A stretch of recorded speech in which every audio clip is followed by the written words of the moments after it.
भगवान का भरोसा। जाड़े का दिन था और शाम हो गई थी। आसमान में बादल छाए हुए थे। एक नीम के पेड़ पर बहुत से कौवे बैठे थे। वे सब बार बार काँव काँव कर रहे थे और एक दूसरे से भी झगड़ रहे थे। इसी समय एक छोटी सी मैना आई और उसी नीम के पेड़ की डाल पर बैठ गई। मैना को देखते ही कौवे उस पर टूट पड़े।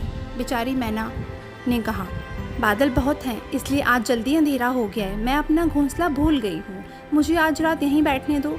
कौवों ने कहा, नहीं, यह पेड़ हमारा है, तो यहाँ से भाग जा। मैना बोली, पेड़ तो सब भगवान के हैं। इस सर्दी में यदि वर्षा हुई तो ओले पड़ेंगे। भगवान ही हम लोगों के प्राण बचा सकते हैं। मैं बहुत छोटी हूँ, तुम्हारी बहन हूँ, मुझ पर तुम दया करो, मुझे यहाँ बैठने दो। कौवे ने कहा, हमें तेरी जैसी बहन नहीं चाहिए, तू बहुत भगवान भगवान करती है। जो भगवान के भरोसे यहाँ से चली जा। तू नहीं जाएगी तो हम सब तुझे मारेंगे।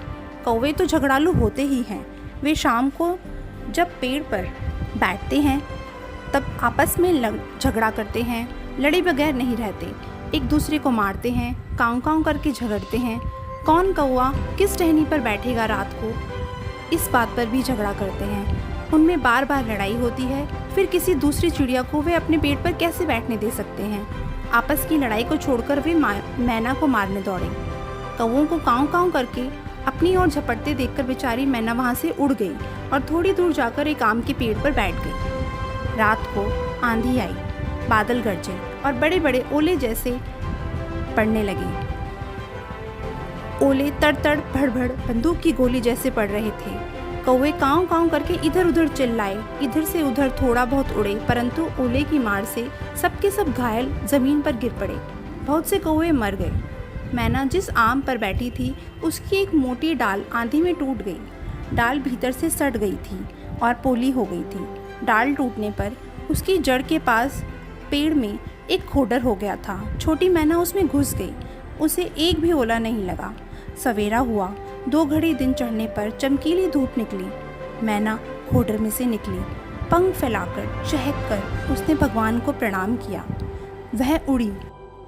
पृथ्वी पर ओले से घायल पड़े हुए कौवे ने मैना को उड़ते देखकर बड़े कष्ट से कहा, मैना बहन, तुम कहाँ रही?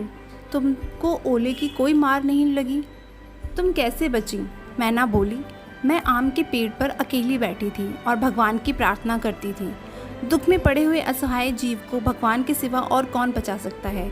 लेकिन भगवान केवल ओले से ही नहीं बचाते और केवल मैना को ही नहीं बचाते। जो भी भगवान पर भरोसा करता है और भगवान को याद करता है, उसे भगवान अपनी आपत्ति विपत्ति में सहायता देते हैं और उसकी रक्षा करते हैं।